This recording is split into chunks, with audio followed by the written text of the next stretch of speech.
Con su venia, diputado presidente. Legislar sin reflexión, sin un debate exhaustivo, es perder la oportunidad histórica de reivindicar el papel del Estado como regulador del desarrollo nacional. Es renunciar a los preceptos constitucionales y debilitar al Estado en lugar de fortalecerlo. La reforma constitucional del 11 de junio de 2013 constituyó en su momento un paso trascendental para regular los servicios de telecomunicaciones y radiodifusión, así como para generar las bases de un marco regulatorio que, además de fomentar la competencia en esos mercados, promoviera el respeto de los derechos fundamentales de libertad de expresión y derecho a la información. Con la reforma a nuestro texto constitucional, el Estado mexicano recuperó la capacidad de rectoría económica de los sectores de telecomunicaciones y radiodifusión, hasta entonces controlados por dos conglomerados que por décadas han explotado un bien de la nación, las telecomunicaciones. La minuta enviada por el Senado de la República para su discusión en comisiones dictaminadoras de comunicaciones y de radio y televisión da cuenta de la manera en que se pretenden violentar los derechos fundamentales de los mexicanos. Es lamentablemente un completo retroceso a esta reforma constitucional de la que hablamos. Hoy presentamos una moción suspensiva por considerar el procedimiento violentado y que la Junta de Coordinación Política, sin dejar de reconocer que en su momento hizo un acuerdo para hacer valer que el Senado respetara a esta Cámara y no cerrara su sesión hasta no tener la minuta o el dictamen aprobado de la Cámara de Diputados, ahora se extralimita en sus funciones y en sus facultades, haciendo un acuerdo en donde norma la vida interna del proceso parlamentario de las comisiones e impone una camisa de fuerza al debate. El acuerdo de la Junta de Coordinación Política, publicado el viernes 4 de julio del año en curso, viola los artículos 70, párrafos primero, segundo y cuarto, 71, fracción cuarta, párrafo segundo, y 72, párrafo primero de la Constitución Política de los Estados Unidos Mexicanos, en relación con los artículos 188, 189, 190 y 191 del reglamento de la Cámara de Diputados. Dicho acuerdo, con la fundamentación que contiene en los artículos 70, párrafo tercero de la Constitución Federal, 31, numeral 1, 33 y 34, numeral 1, inciso A, de la Ley Orgánica del Congreso General de los Estados Unidos Mexicanos, no acredita de ninguna manera la facultad de normar el proceso parlamentario de las comisiones ordinarias en la Cámara de Diputados. En estas condiciones, el Congreso de la Unión tiene facultades legislativas abstractas, amplias, impersonales e irrestrictas consignadas en la Constitución. La expedición de leyes y el procedimiento para hacerlo es facultad del órgano legislativo y no de la Junta de Coordinación Política, que con nula fundamentación pretende normar la vida parlamentaria de lo que ya está reglamentado y es de observancia obligatoria. El acuerdo multicitado, además de no cumplir con una fundamentación, tampoco cumple con la aprobación de la mayoría de sus integrantes. Lo explico.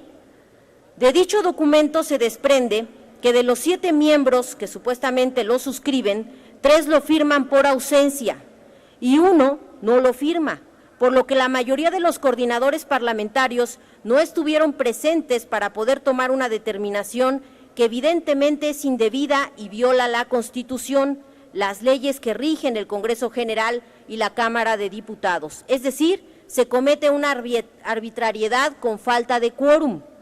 La Jucopo carece de funciones legislativas y por consiguiente no está facultada para establecer procedimientos para el trámite que se le debe dar a una minuta proveniente del Senado de la República en materia de telecomunicaciones y radiodifusión.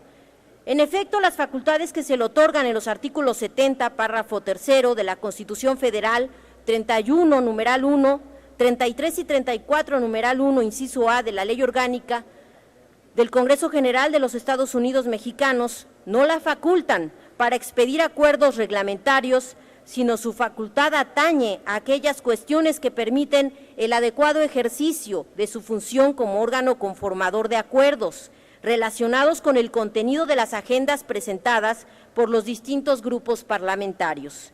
En este orden de ideas, la Junta de Coordinación Política, insisto, no está facultada para normar tareas parlamentarias de las comisiones ordinarias, más aún en el trámite de asuntos que son de su competencia, por lo que los miembros de las comisiones se encuentran constreñidos a observar las disposiciones legales aplicables, pero de ninguna manera subordinados a la JUCOPO en el desarrollo de su actividad.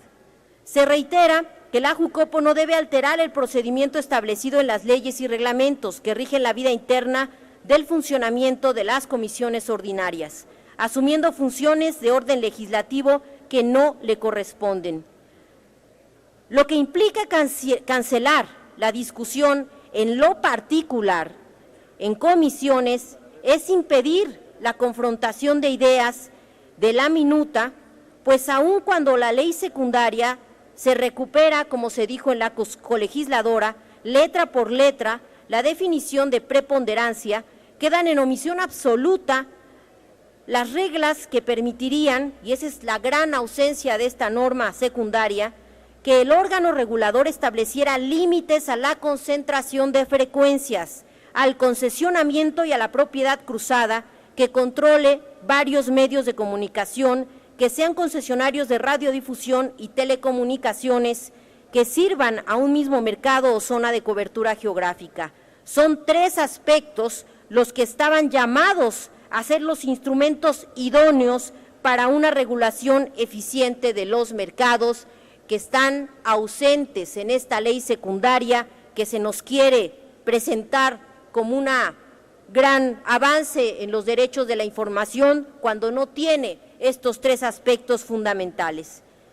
No se quiso entender que la preponderancia es una figura que se introdujo en el texto constitucional para que el Instituto Federal de Telecomunicaciones pudiera, en lo inmediato, meter en cintura a los consorcios en ambos sectores mediante la imposición de medidas asimétricas. Al introducir en la ley el concepto de preponderancia, se ratifica el inadecuado criterio del órgano regulador de medir la preponderancia por sectores y no por servicios, y se fortalece la presunción jurídica que ha sostenido el agente económico preponderante en radiodifusión ante los tribunales federales, cuyo riesgo es que se declare la inconstitucionalidad de la medida impuesta por el Instituto. Además, con la propuesta que se nos manda desde el Senado de la República, quedará al garete la regulación del servicio de televisión de paga. Tampoco se resuelve, como se dijo, con imponerle al Instituto la obligación de iniciar en corto plazo una investigación sobre poder sustancial de mercado. En ese servicio, pues, las declaratorias de la llamada dominancia se formulan en largo plazo, dadas las características del procedimiento establecido en la ley que aquí también se discutió federal de competencia económica. Por ello, más allá de la discusión sobre la idoneidad de regular la preponderancia por sectores o por servicios, resulta indispensable que la ley secundaria introduzca hipótesis normativas que limiten el actual poder que detentan los monopolios en telecomunicaciones y radiodifusión, mediante reglas específicas en límites a la concentración y la propiedad cruzada, que permitan que el Instituto pueda, en un siguiente paso, ordenar la desincorporación de activos, derechos o partes necesarias para asegurar el cumplimiento a estos límites. Hay que ser congruentes con el texto constitucional en el artículo 28 de nuestra Carta Fundamental. Solo de esta manera podrá enfrentarse el poder de los monopolios en nuestro país. La desinversión debe ser la herramienta a utilizar por el Estado mexicano para lograr el equilibrio de los mercados en beneficio de los principios a que se refieren los artículos 6 y 7 de nuestra Constitución. Por lo antes expuesto y con fundamento en las disposiciones invocadas en el proemio, se somete a consideración del Pleno la siguiente moción suspensiva y solicito se integre el texto íntegro al diario de los debates. Es cuanto, diputado presidente. Gracias.